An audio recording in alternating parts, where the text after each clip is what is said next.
Yeah. So, actually, the very first guest that had on the podcast said to me, one woman's admission is another's permission. And that Mhm. kind of stuck with me. And I feel like that flows through every interview that I've done so far. It flows through every person I've worked with is like just hearing another woman say like, hey, I love being a mom, but it's really hard Mhm. is like the permission slip that some people need to be like, you know what, it is actually, it is really, I didn't love it today. It was very hard. And just kind of having that camaraderie around, you have different beliefs or whatever, you do things differently, but at the core end of it, like we're all more alike than we are different.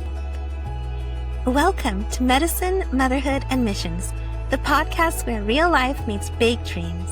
I'm Johanna, your host, and every episode will dive into inspiring stories from PAs, doctors, and professionals who are also dreamers and mission-driven changemakers.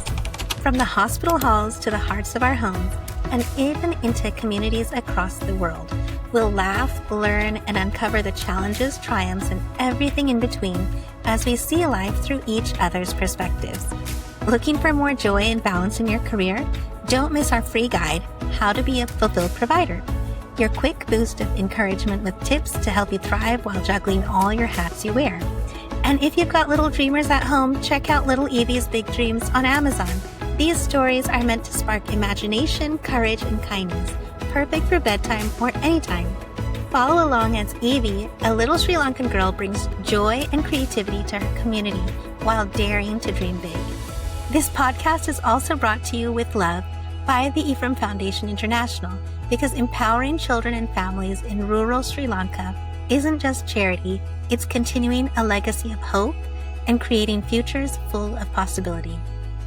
So grab your cup of coffee or tea, settle in, and get ready for uplifting conversations that will leave you inspired and equipped to make a greater impact. Let's jump in.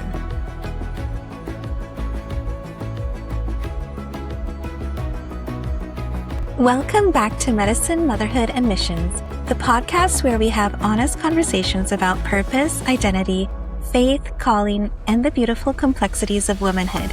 Today's episode is for the woman who feels like she's living in the messy middle of motherhood, business, dreams, uncertainty, growth, and figuring out the things one step at a time. I'm joined today by Amanda Russell, the storyteller and copywriter behind Chaos Coordination, where she helps coordinate the chaos of copywriting for small and mid-sized businesses. She's also the host of the Chaotic Middle podcast, where she has real and relatable conversations with women navigating the in-between seasons of building businesses, pursuing purposes, and redefining success. In this episode, we talk about motherhood, identity, the pressure women feel to hold everything together, and how to keep showing up when we feel life feels chaotic. Amanda shares encouragement with women who feel unseen, overwhelmed, or stuck in the middle of becoming. This conversation is honest, refreshing, and deeply encouraging, and I think so many women are going to see themselves in it. So wherever you're listening from, driving, folding laundry, charting, working, or taking a moment for yourself, I'm so grateful you're here. Let's dive into today's conversation with Amanda Russell. Thank you so much, Amanda, for joining me today on the podcast. I'm really excited for this. Yeah. Thank you for having me. I'm excited to chat with you a bit. Yeah. I know we chatted a little bit a few weeks ago, or maybe it was just a week ago. Life is so busy. Sometimes we lose track of time, but I feel like it's definitely going to be a conversation that a lot of women really kind of feel. And tell us, for the listeners meeting you for the first time, who is Amanda outside of the roles and titles that you have? Yeah. So that's a great question. And you're starting off with a hard one. Honestly, who am I? I don't know. Besides being a mom and a business owner and a wife, I'm just someone who wants to make the world a better place, I guess, right? Like I just want to do my best and help people along the way. And so I guess that's who I am. That's my mission. Yeah. And what kind of was that what was the actual inspiration for you to create that chaos coordination business and later launch the Chaotic Middle podcast? Yeah, sure. So I have been in business I'm a copywriter, content strategist, like you said, for small and mid-sized businesses. I've been doing this now for 7 years. Before I started the business, I was a corporate paralegal for a decade. And then I had 3 kids in 4 years. And that is like a lot of kids and not a whole lot of years. So I was a little bit overwhelmed. And so I quit my job and I started the business because I wanted to do work that really meant something to me. I wanted to be able to help other people tell their stories. I always say, tell your story to build your brand. So I wanted to kind of help humanize marketing a little bit for entrepreneurs and small businesses. But I also needed something that worked with my kids' schedule because commuting every day, an hour plus, and working a 9 to 5 like that, like that's great when it works for people. But I wasn't in this situation where I had the leadership that was willing to work with me on that. It was very rigid. So yeah, I started the business and it kind of just like organically evolved into what it is now. And then about a year ago, I decided that obviously, I love my clients. I love the people that I work with. I love what I do. But I wanted to connect with even more women that might not necessarily need a brand or I might not need to write their website copy or their blogs, or we don't not need to work together like on a business level, but they still have an amazing story to tell. And so that is where the chaotic middle was born from. It's just another way to tell women's stories. And so, yeah, it's been fun. It's been fun getting to just talk to people that I would never connect with in my regular life, just all over. Yeah. So that's kind of, I just want to hear people's stories and I want to tell people stories. And so that's kind of where the business and the podcast. Yeah, it's so funny because we were talking about it and we're like, we really have similar missions in our work and podcasts because storytelling is everything, right? It's kind of the way people connect and resonate with something that is in their own experiences. And that's how even the Medicine Motherhood Missions podcast started, was the desire to share stories of women so that it can encourage and uplift others. Like hearing how you started a whole entire business in the midst of having 3 kids under the age of 4, which a lot of women can relate to, and they want to contribute. They want to have that fulfillment in a work or career, but time is of the essence and like very limited when you have like 3 small kids. So it's pretty incredible that you had the gumption and grit to start something completely new, because that's not an easy step to take. And your business has really kind of taken off since then. And I know even the Chaotic Middle podcast is something that can resonate with a lot of women out there too. So that's a pretty amazing thing that you have done in your own life. Oh, thanks. And in a way, it's that whole experience and story of yours is pretty amazing, even though you're saying you want to meet other women whose stories resonate with others. Yeah, no. So a big part of it too was that I had really bad postpartum depression with my oldest and my youngest. For some reason, it didn't hit me with my middle one. I don't know why.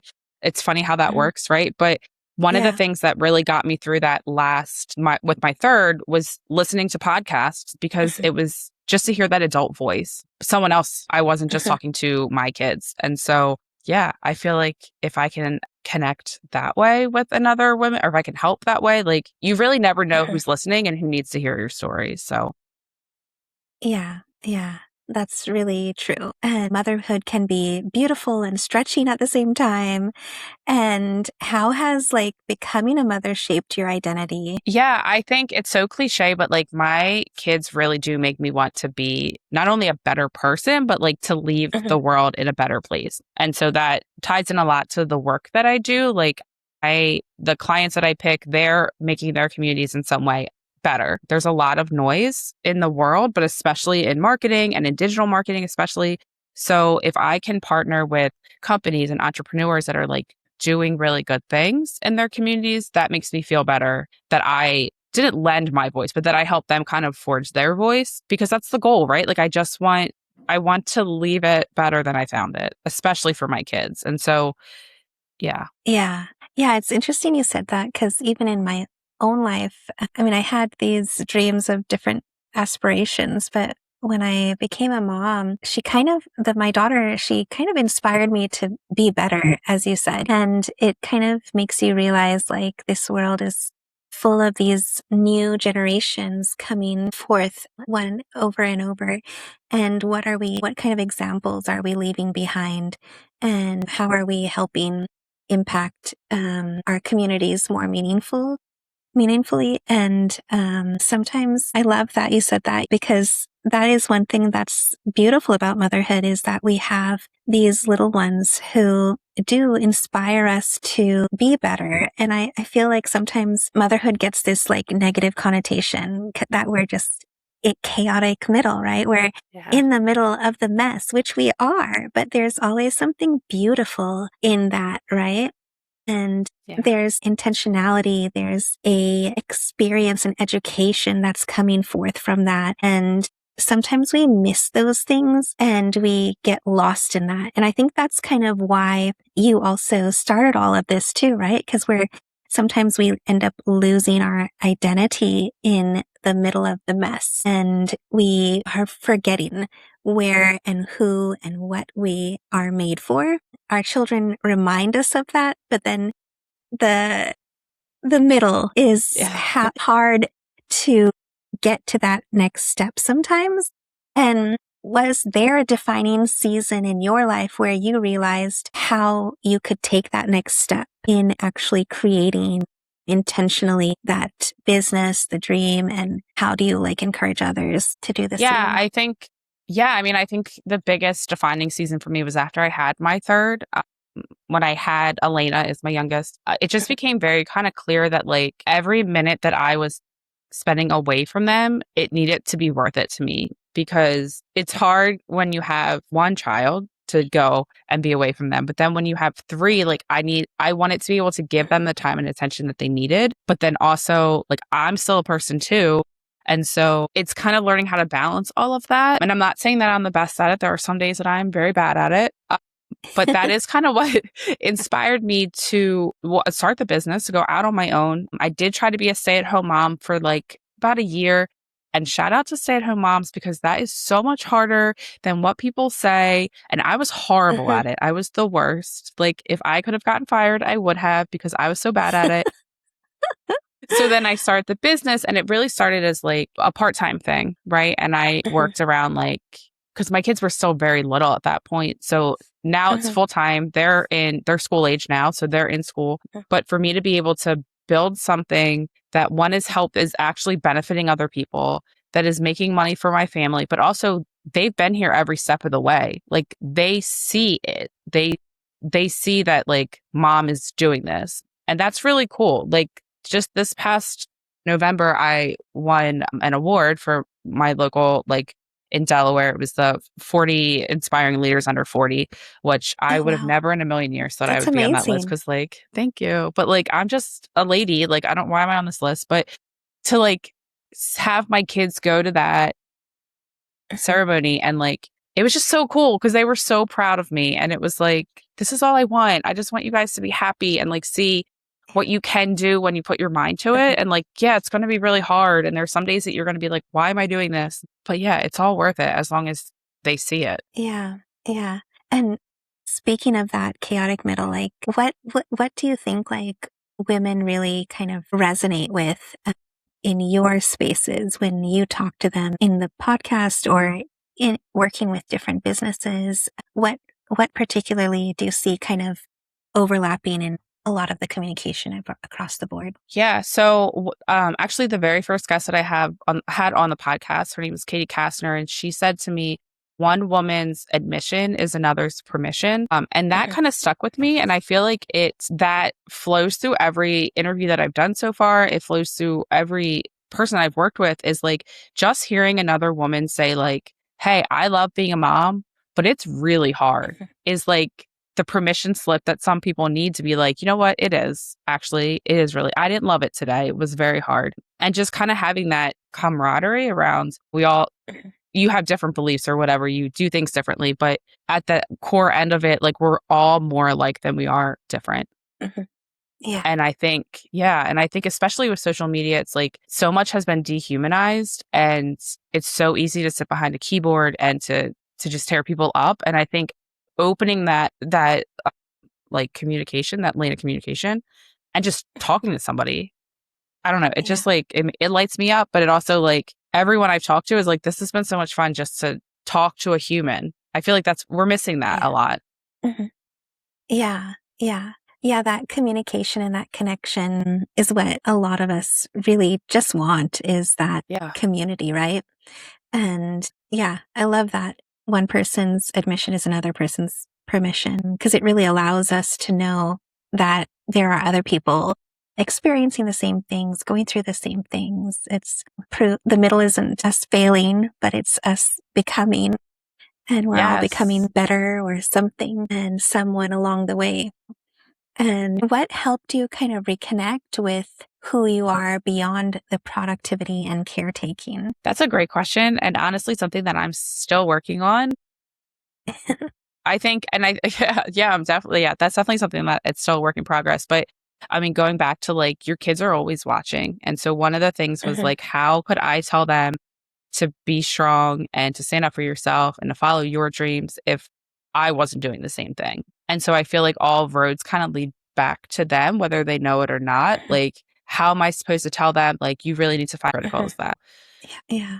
That's pretty powerful. Like, I was thinking about that the other day too. I mean, not that it's something that we need to add extra pressure on ourselves when we have Yeah, so definitely much not. else on, but it is something to think about. Like, it's all about examples. Like, I was thinking about like just everything my daughter sees. They look at us and they see what we're going through, what we're doing, and they're processing everything.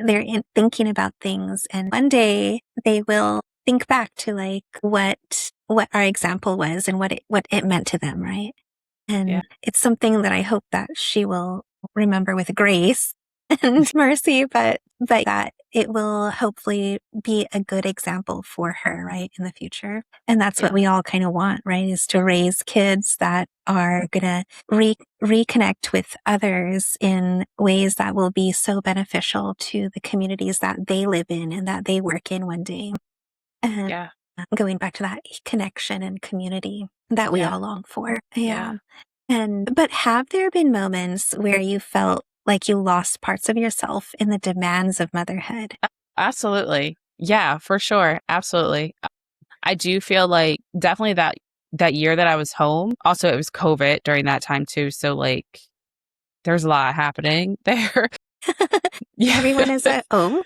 Yeah, everyone is here. And so it's like, yeah, it's easy to lose yourself, especially when you're Mhm, the caretaker, when you're the mom, when everyone comes to you, like you're the one holding everyone together. So yeah, it is very easy to lose yourself there. But I also really thrive in that. Like I thrive in making sure the people around me are well taken care of and seen and mhm, heard. And I think a lot of that relates to me, not to get like super into my backstory, but like I didn't have that growing up. I didn't have a mom who saw me, who heard me, who understood me. So like that I guess is that plays a big role in who I am because I want to make sure that mhm, everyone around me feels like they are seen, they're heard, like you are contributing something, whether it's my kids or anybody really. mhm. So that's a big part of who I am too. And so yeah, but you do lose yourself. It's that how can you not? Yeah. Yeah. And I think that's why your chaos coordination, your whole business is helping others, right? To like be able to coordinate their own lives. But not only that, but like you're helping them. That's really amazing that you've done that along the way as you've lived Thanks. your life and through your experiences. I was listening to something the other day where it was like, they were talking about how women have this mental load, sometimes this extra burden that they're taking on if they don't have the right support system around them. And that can be quite overwhelming for them.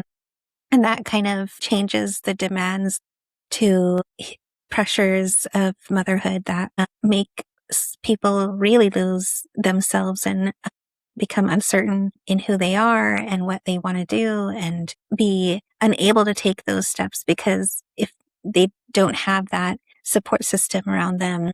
And how do you feel like you encourage women in those like situations? And what would you say to them for those who may lack it or have the extra burden of? So I do think that this is something that I've gotten better at with time. Like I said, you're always a work in progress. Like I'm 100% a work in progress. But I feel like when my kids were little, like smaller, I was like, everything had to be perfect. Like I had to be the perfect mom. I had to do everything right. Like we had to look like a Pinterest board. But the more you're in that, like some people are really good at looking at a Pinterest board. And if that's where you thrive, please do go be beautiful. But that's not everybody. And I think learning that for myself, like I just need to be the mom that my kids need, which is not going to be the mom that every kid needs, if that makes sense. And learning to kind of release that pressure a little bit definitely changes everything. Again, that's something that I'm still working on. That's a work in progress depending on the day you ask me. But I do think as my kids got older, it's okay because obviously you just want your kids to be happy and thriving and all of that. But it comes to a point where like they do have to kind of face their own battles a little bit. I'm not saying like my kids they're elementary school and middle school age. So like they're still young. They're not like fending for They still themselves. need But like, you. yes, but like an argument with a friend or something like little stuff like that, right? We're releasing that and like trusting that you've taught them well enough to be able to navigate that for themselves. That is a big pressure off of you as well. Yeah, I think my husband's uncle said, or his aunt said to me one time that if you're worrying about being a good mom, then you should know you already are one. Because if you weren't, you wouldn't be worried about that. So I think about that a lot. Yeah, that perfectionism sometimes holds us back more than anything else that we're doing because life's not perfect. It's And not. And honestly, like nobody is really all that pressure you're putting on yourself. Like you're putting it on yourself. Nobody else, everyone else is worried about they're not worried about you. Like everyone else is worried about yeah, their own selves. So yeah. yeah. We can't be worried about what other people think so much so that it's affecting how we live. And I think that's really important too, because then that's just completely unnecessary pressure to perform and overperform in ways that that don't really matter, actually. And at the end of the day, a well cared for child will be a well cared for child without, as you said, the beautiful Pinterest board. You don't Yeah. have to have it. Some people are good at it. Others don't really need it. Yeah. Yeah. No, But, it's finding out what you're really good at. Like one of my closest friends is like, she's a phenomenal crafter. She can make anything. You give her a picture and she will recreate it. But that's what she's good at. I'm not good at yeah. that. So when it comes to if my kids need something like that, I'm going to call up Kaylin and be like, hey, can you do this for me? Like it's that give and take of it's the community aspect, right? Is like Yeah. everyone has their own gifts and learning how to kind of share them. So you're not doing everything yourself. Yeah. Yeah. And how do you like navigate the tension between being present for your family while still pursuing your own calling and passions? Yeah, that's a hard one. And like I said, every day is different. But I will say that learning to delegate in my business, whether it's like to my OBM or to my junior copywriter, like delegating things out, like I don't have to do everything myself. Obviously, when I first started the business, it was just me. And so that's what I was used to. But learning how to kind of give stuff away. And I will say my OBM is really good at this because she'll be like, no, actually, you're not doing that. That's why I'm here. And so she'll take it from me. But being able to kind of have those boundaries, it's hard. It's hard, especially when like you're the face of your business because what I do is so personal, but making sure you hold those boundaries because it's so cliche, but like your kids are not little forever. Yeah. Yeah. That's the interesting part of it. I think sometimes we think too much about that balance. And I think that word balance is also misleading because nothing is going to ever be in perfect balance anyways. And so I think there's moms of every kind in so many different working scenarios or non-working scenarios or whatever it may be. And there will always be a tug of presence versus self-care or needs that other demands in life. And so I think sometimes goes back to that term of like putting too much pressure on ourselves sometimes when we are trying to say that everything is in perfect balance or trying to say that everything has complete little box to check and put into. And when life isn't really in different boxes, it's all kind of sometimes Right. together. And I think that's how we have to live. We have to be knowing that it's going to be a chaotic middle, as your podcast title Yes. is. And Yes. so, yeah. And so I think I love that you have said that you are learning to always see how you can be present, even though you have that challenge of you are building your business even more and more. And you just got nominated the top 40 or 40 or 40.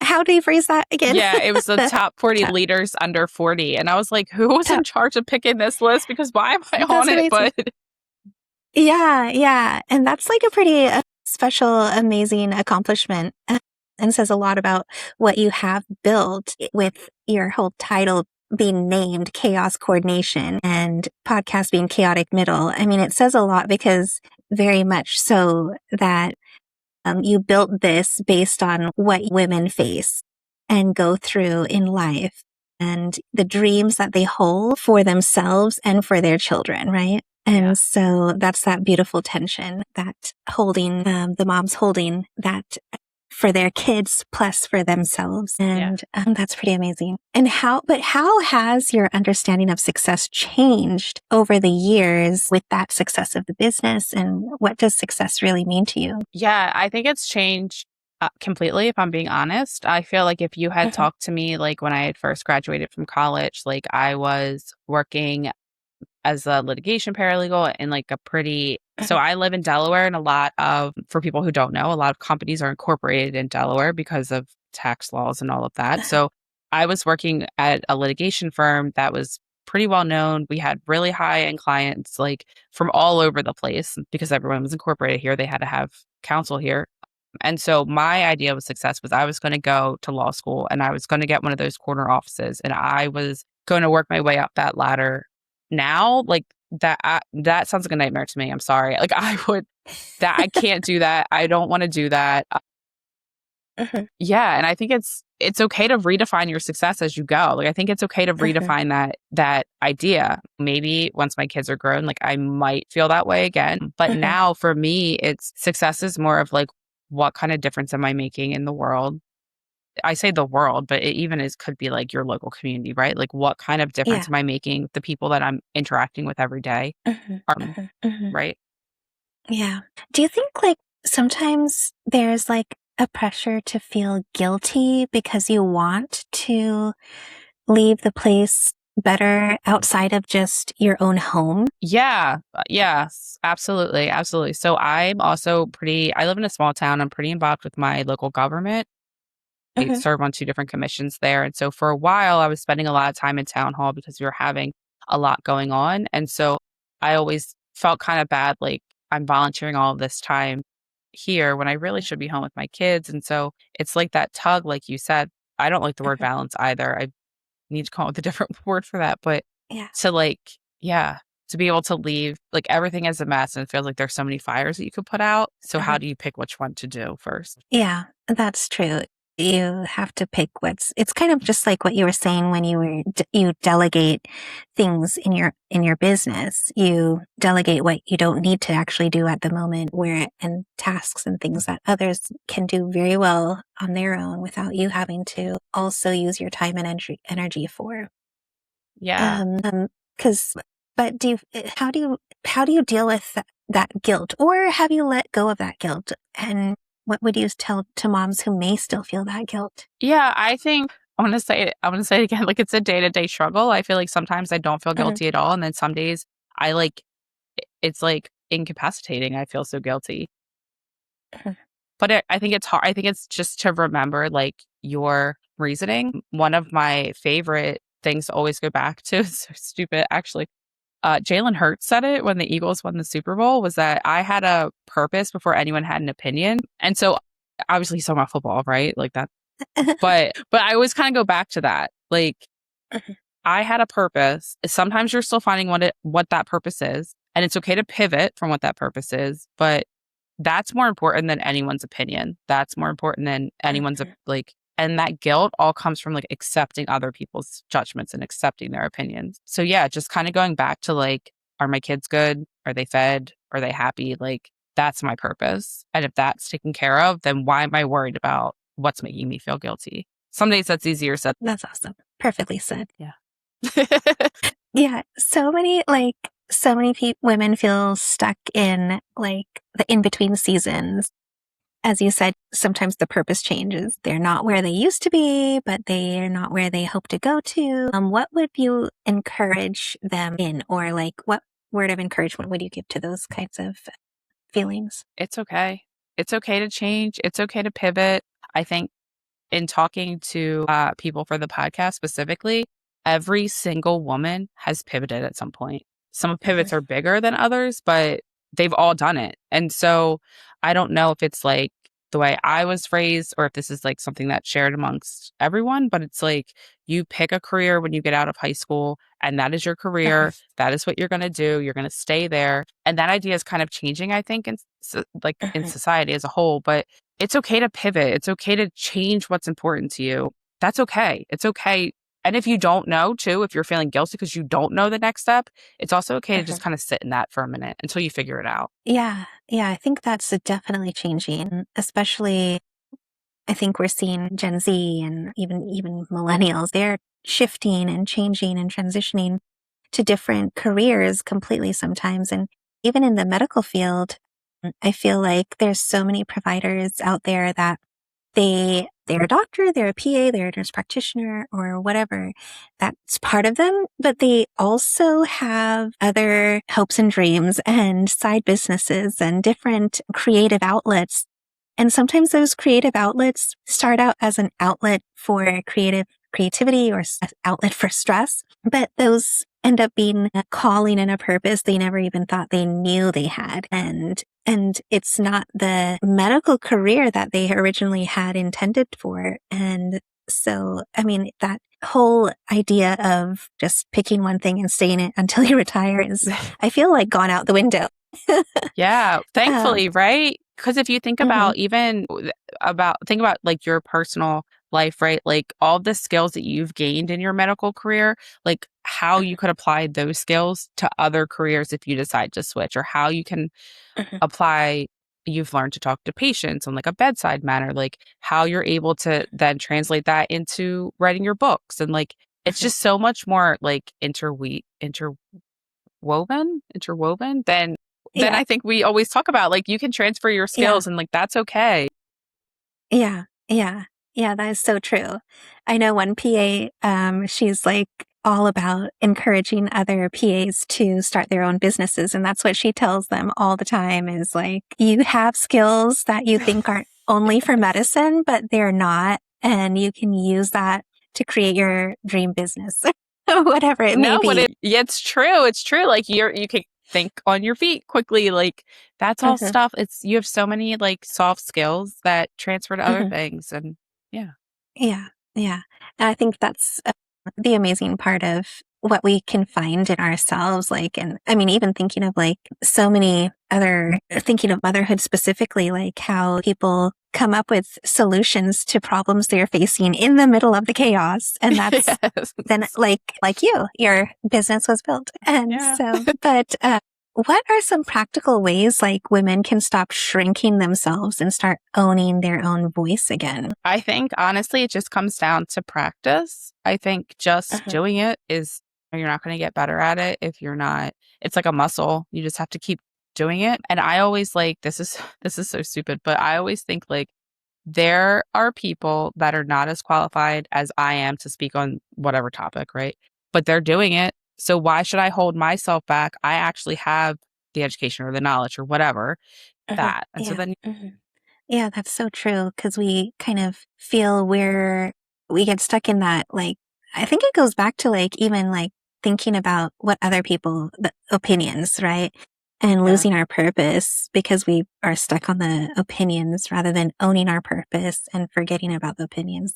And I think that's so true. We focus on the wrong things basically because we're focusing on what others think versus what we feel we are meant to do. And it's hard though. It's hard because sometimes when we step out, even starting this podcast, it's something new and different. And you never know what people may get out of it or think, but you just got to go for it. I just started, I'm like a very quiet person at work and kind of introvert. And for me to start a podcast, but that's why I feel like I wanted to encourage other women out there. Yeah. And it's something that probably not a lot of people probably would have thought I would do, but you I got know, to but look just at you killing it.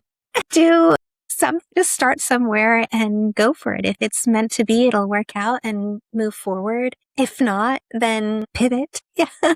Yeah. And how do we or what kind of lies do you think that women commonly believe about themselves? Yeah.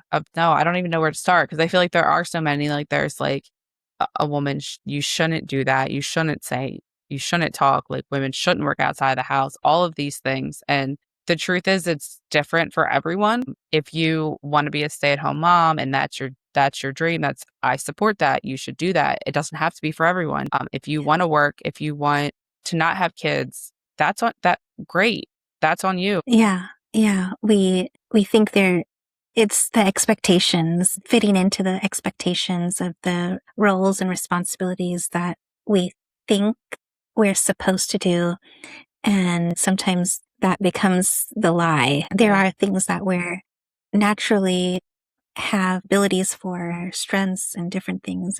But everyone is different. Everyone is totally unique in how they approach things, how they do things, how they think, how they work, what they're good at, what they're not good at. And so not everyone is built for the same task or will do the same task the same way either. And so how do we rebuild confidence after disappointment, burnout, or seasons that didn't go as planned? That's a hard one. I think remembering, and again, easier said than done, but remembering that like that this happens to everyone.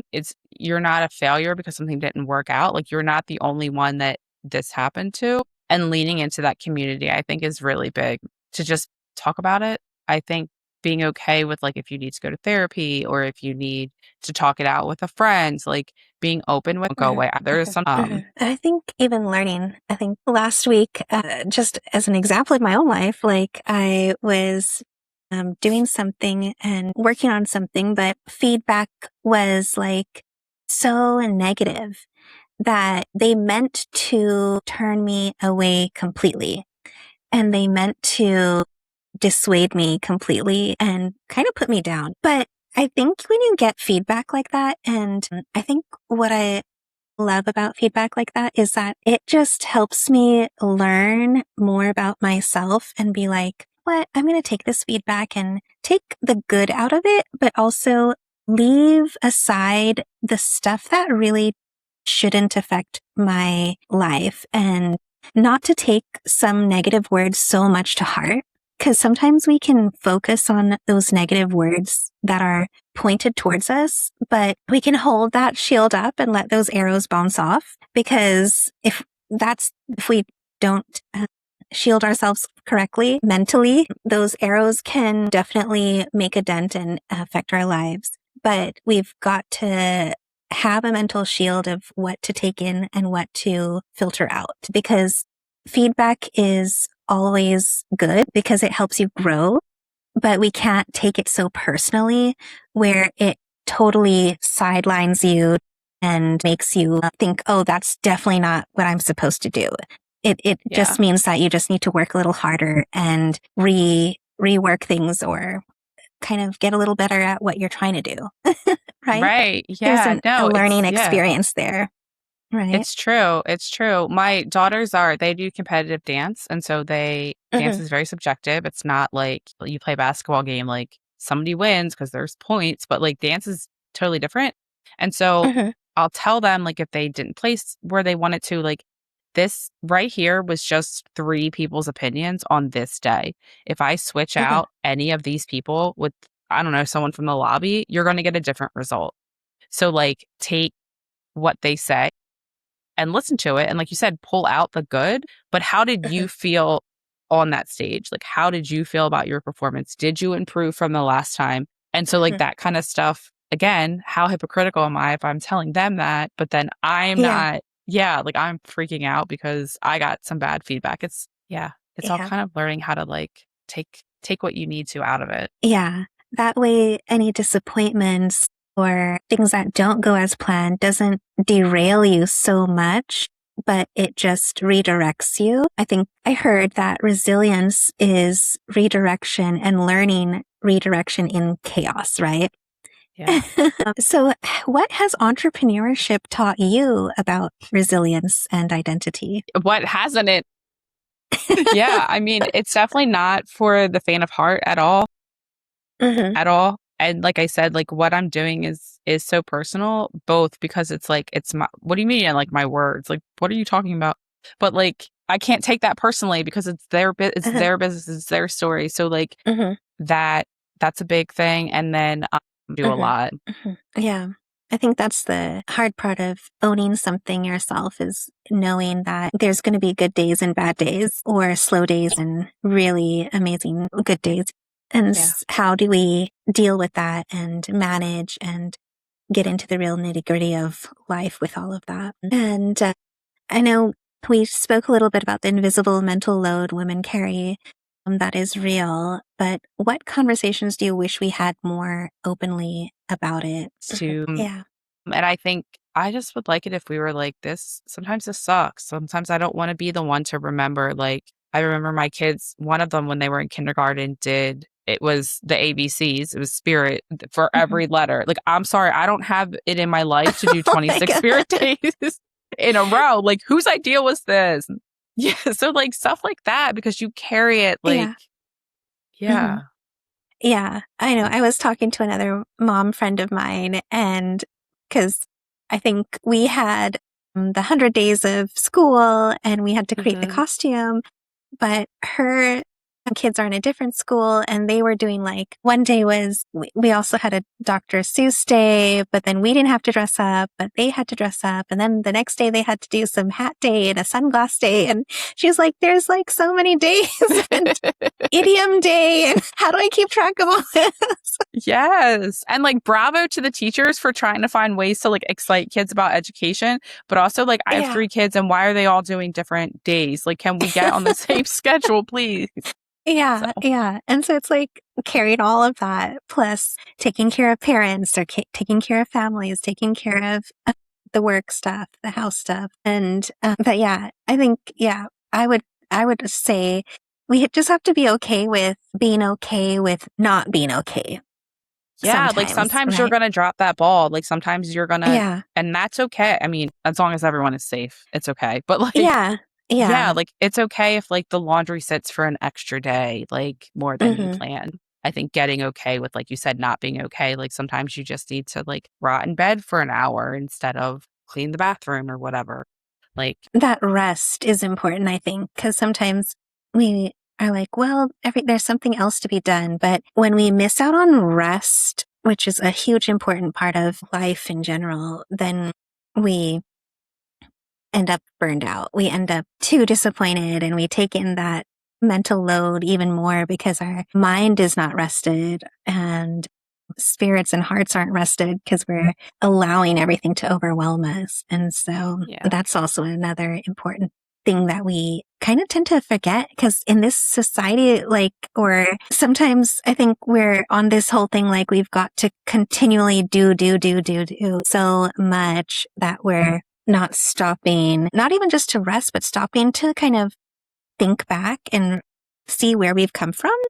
stopping to kind of look and see what we're grateful for, stopping to kind of just sit in the moment and what's actually around us. And that kind of brings me to like the next couple of questions are like, how do you personally manage overwhelm in busy seasons and what rhythms and boundaries have helped you protect your peace? This is a hard one too because there are some days where I'm not protecting my peace and I am making it everyone's problem and that's a problem. So, yeah, I mean, I think just and like I said, I've gotten better as my kids have gotten older with this is like sometimes stuff's just not going to get done. Sometimes like the business is going to be busier than I'm used to or like that whatever.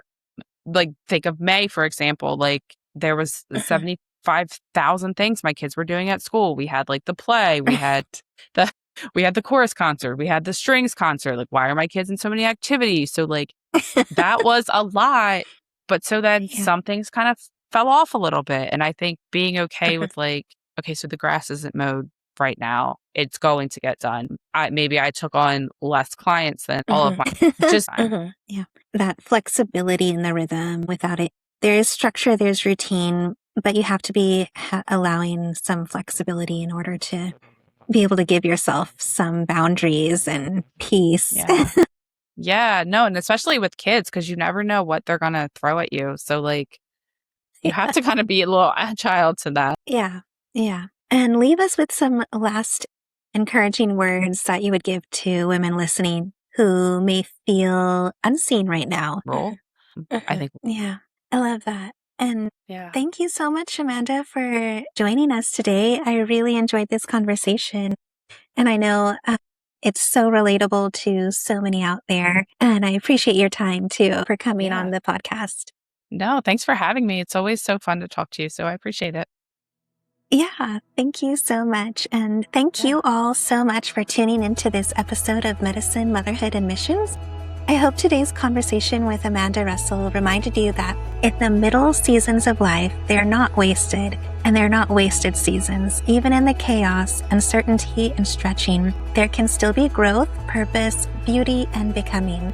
So many women carry invisible pressure to do more, be more, hold everything together perfectly. But this episode is such a reminder that we don't have to have everything figured out to move forward. If this conversation encouraged you, I'd love for you to share it with a friend, post it on social media, leave a review on Apple Podcasts or Spotify. Your support helps these conversations reach more women who may need hope and encouragement right where they are. And you can connect with Amanda and learn more about her work through Chaos Coordination and the Chaotic Middle podcast at Chaos Coordination LLC. I'll have the links in the show notes. And as always, thank you so much for being a part of this community where we continue learning through conversation, growing through shared stories, and reminding one another that our identity is not found solely in achievement or even productivity, but in who we were created to be.